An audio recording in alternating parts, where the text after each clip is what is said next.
One winter's night when the cold wind blew, the engines found it hard to sleep. "What we need," suggested Toby, "is to listen to a story." "Yes," said Percy, "a mysterious story." "But," added Duck, "it must have a happy ending."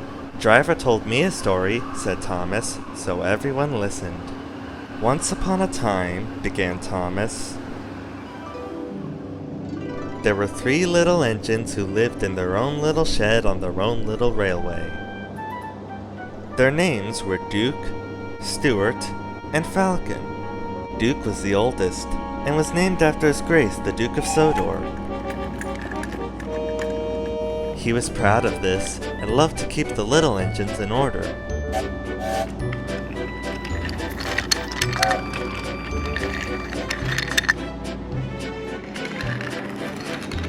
Whenever they did anything that Duke thought wrong, he would say, 'That would never suit His Grace.' Other engines came and went, but Duke outlasted them all.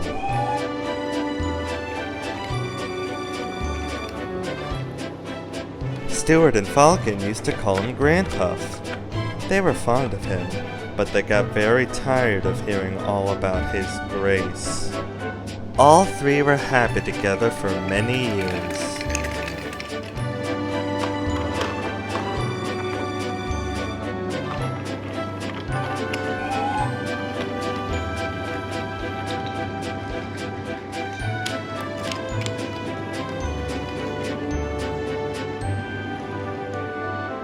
Then hard times came.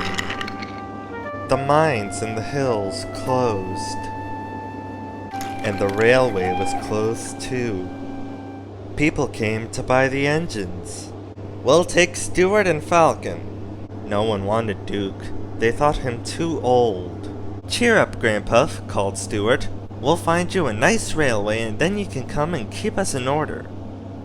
They tried to be brave and cheerful, but no one really thought their dreams would come true. Duke's driver and fireman oiled and greased him one last time. They sheeted him snugly and said goodbye. Then they had to go away and find work. Duke was alone. "Oh well," he sighed, "I'll go to sleep. It'll help to pass the time."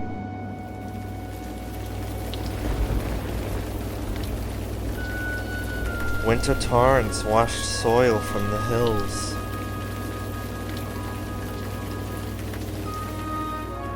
Trees and bushes grew all around.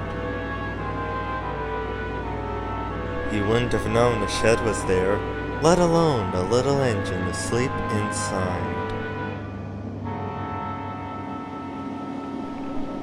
Years went by until one day, not long ago, visitors came to see Sir Topham Hatt. "We want to find Duke," they said, "and make him happy again." Maps lay everywhere. "If we follow the old lines shown here on the map," they said, "we'll travel north of the village and then into the mountains. And look, there's a sign for the old station. If Duke's anywhere, he's there." Everyone set off for the mountains far away. The days went by, and the search grew harder, but the rescuers wouldn't give up.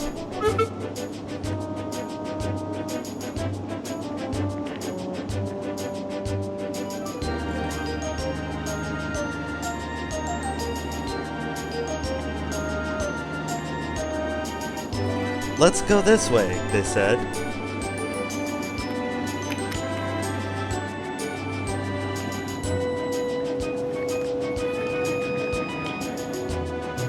But there was still no sign of Duke. "He's here somewhere," they said. They scrambled over hills and struggled over ditches. At last their search ended, quite by accident.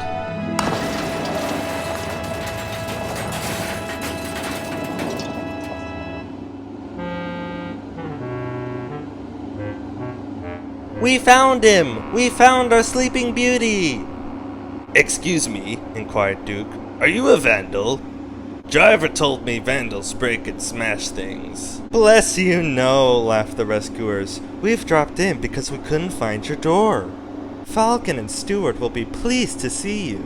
"So they did remember," sighed Duke happily. Then they all set off for Duke's new home.